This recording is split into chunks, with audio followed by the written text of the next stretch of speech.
Assalamualaikum warahmatullahi wabarakatuh. Alhamdulillah, nahmaduhu wa nusalli ala rasulil karim. Saudara Tan Sri Ahmad Nizam Saleh, Pengurusi PHB, Saudara Damsyal Abang Hamid, Negara Urusan, ahli lembaga pengarah, tetamu banyak kehormat yang jaga amanah wang negara, dan anak-anak yang dikasihi sekalian. Alhamdulillah, kita panjat setinggi kesyukuran kepada Allah SWT kerana pada hari ini dapat menyaksikan satu lagi perkembangan yang positif bagi pemilikan dan penguasaan Bumiputera melalui PHB dan hari ini amanah harta negara, amanah hartanah Bumiputera. Dan saya nak mulakan dengan mengimbau sedikit tentang kedudukan dasar kerajaan kini mengenai perbadanan agensi yang diamanahkan untuk mengurus hak milik saham hartanah Bumiputera. Dalam beberapa sidang sebelum ini di Parlimen ataupun di PNB, saya tekankan bahawa kerajaan tidak boleh mengizinkan pengulangan tabiat yang merugikan. Kita bentuk agensi-agensi Bumiputera yang penting. Syarikat kadang-kala ada berita baik, diurus dengan baik. Dan kalau lihat dalam kerangka dasar ekonomi baru, dari segi mobiliti sosial anak-anak yang tidak mempunyai peluang dapat meningkat menjadi golongan profesional, membanggakan. Tetapi dari sudut pengurusan perniagaan harus ada anjakan. Satu pihak kita berikan kesempatan hanya kepada beberapa orang terpilih memperkayakan mereka, tapi tidak ada agenda khas mereka mengagihkan kekayaan itu kepada syarikat-syarikat lain Bumiputera. Satu pihak lagi pengurusannya itu amat bobrok sehingga merusakkan dan merugikan. Pengalaman ini menyakitkan. Ya, kita lihat umpamanya Felda memerlukan suntikan 8.3 bilion ringgit kerana pengurusan yang leceh dan tata kelola yang lemah. Paling terakhir, kita ada lagi yang melibatkan syarikat yang memerlukan suntikan 2.7 bilion, 23 bilion ringgit daripada kerajaan untuk menyelamatkan daripada terlepas daripada tangan Bumiputera. Sebelumnya kita dengar tabung haji, walaupun pengurusan sekarang lebih baik, tetapi masih tertanggung kerana semua aset kerugi terpaksa ditubuh melalui SPV dipindahkan sementara ke Kementerian Kewangan. Saudara-saudara, kita tidak boleh mengizinkan hal ini berterusan. Pengurusan profesional dipertanggungjawabkan, harus dipertanggungjawabkan sepenuhnya. Dan sekiranya ada penyalahgunaan kuasa dan penyelewengan, seluruh tindakan keras akan diambil terhadap mereka. Kerana ini bukan saja mengkhianati amanah biasa, tapi mengkhianati amanah yang sangat diharapkan oleh Bumiputera. Jadi sebab itu saya ingin menyatakan penghargaan pada hari ini kerana sekurang-kurangnya satu-satunya badan di antara lain termasuk PNB dan beberapa lain lagi, tapi yang membanggakan kita. Tidak semua pengurusan atau professionals yang diamanahkan untuk menjaga kepentingan Bumiputera itu mencatat rekod yang menghiraukan. Dalam kes ini saya ucap tahniah kepada Sri Ahmad Nizam dan juga Muhammad Damsyal kerana dapat pertahankan bukan sahaja keberuntungan tetapi pengurusan yang dapat dibanggakan. Kita sebagai orang Islam dan lebih Melayu, kebanggaan kita apa?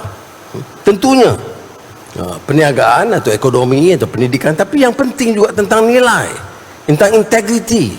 Bila kita diamanahkan, kita boleh tunjukkan bahawa ya, kami memerlukan sedikit bimbingan pada peringkat awal, tetapi ya, kami akan dapat uruskan dengan sebaik mungkin, dengan amanah, dan tidak ada kecurangan berlaku. Sebagai contoh dan teladan, dalam Islam itu yang disebutkan itqan fil amal, kecekapan dan excellence dalam amal, ya. Striving for excellence is not necessarily a new concept, ya. Dalam rumusan hadis Muhammad sallallahu alaihi wasallam, yang dimaksudkan dengan itqan fil amal itu, itqan maknanya tahap kecekapan dan efisiensi yang hebat dan cemerlang. Dan ini yang kita harus lihat, bukan saja dalam PHB tetapi semua agensi-agensi kerajaan, terutama yang diamanahkan untuk menjaga bumi putera. Di luar sana, konflik dan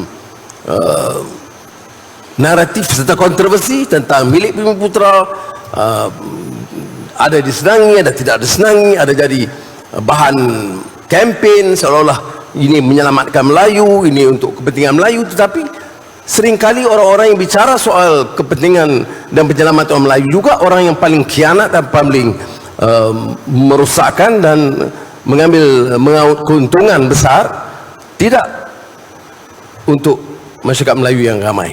Sebab itu saya katakan, dari segi anjakan dasar kita tegas dan keras dalam soal ini.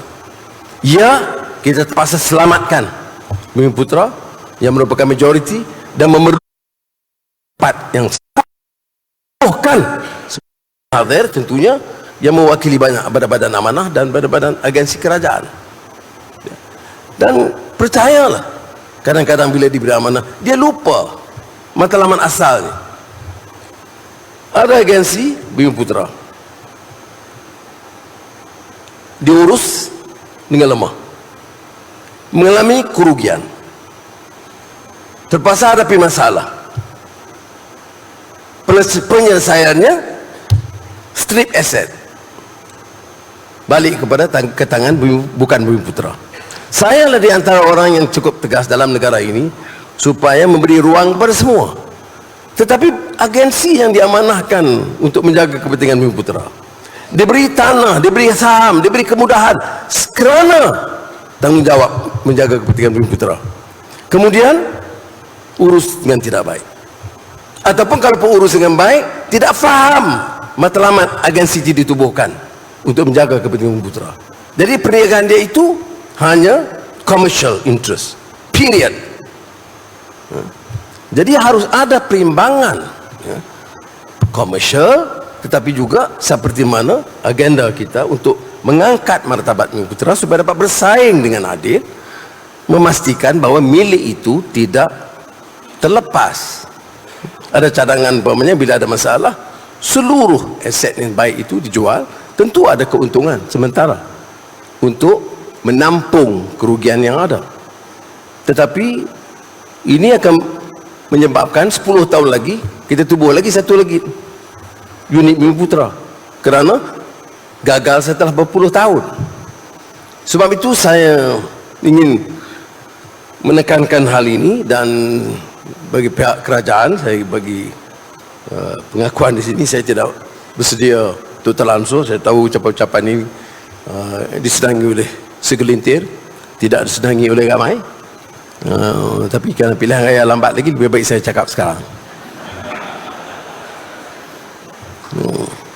Dan kita bernasib baik, alhamdulillah, kerana politik stabil, majoriti di parlimen ampuh, masa sekarang masa untuk kerja.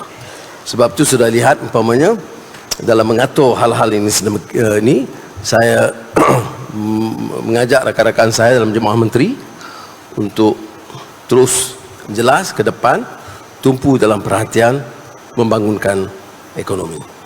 Hari ini umpamanya saya luncurkan 1 bilion unit tambahan untuk skim amanah hartanah bumi putera.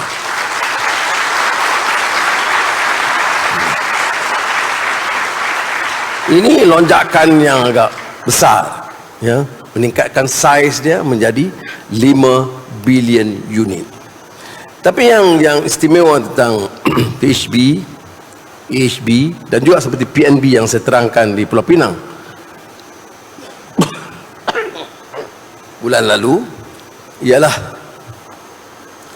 tugas dia yang istimewa selain daripada memelihara bumi putera ialah pencerahan maklumat, mendidik masyarakat, tradisi dan budaya menabung, memikir masa depan, tidak hanya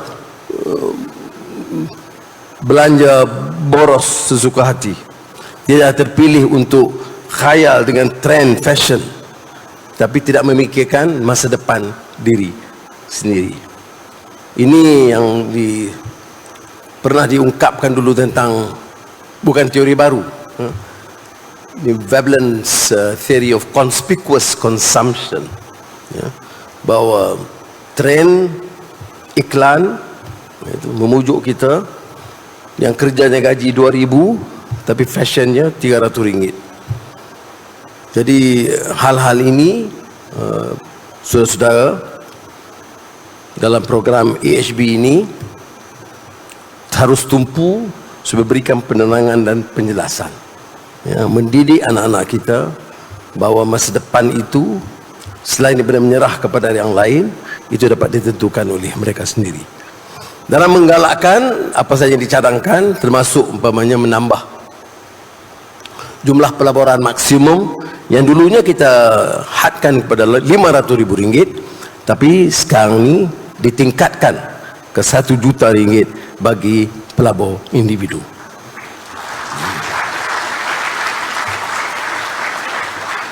Jadi mahasiswa itu kena fikir tahun bila dia boleh dapat RM1 juta. Baik, saya nak rumuskan dengan mengingatkan kita bahawa ada ketika dalam negara kita di mana beberapa perubahan yang disebut islah mastata' itu diperlukan. Kita agak selesa dengan kaedah dan style biasa. Kalau mau jadi kaya, dekat dengan pemimpin. Dan kalau jadi pemimpin, dia masuk ke kalangan maha kaya.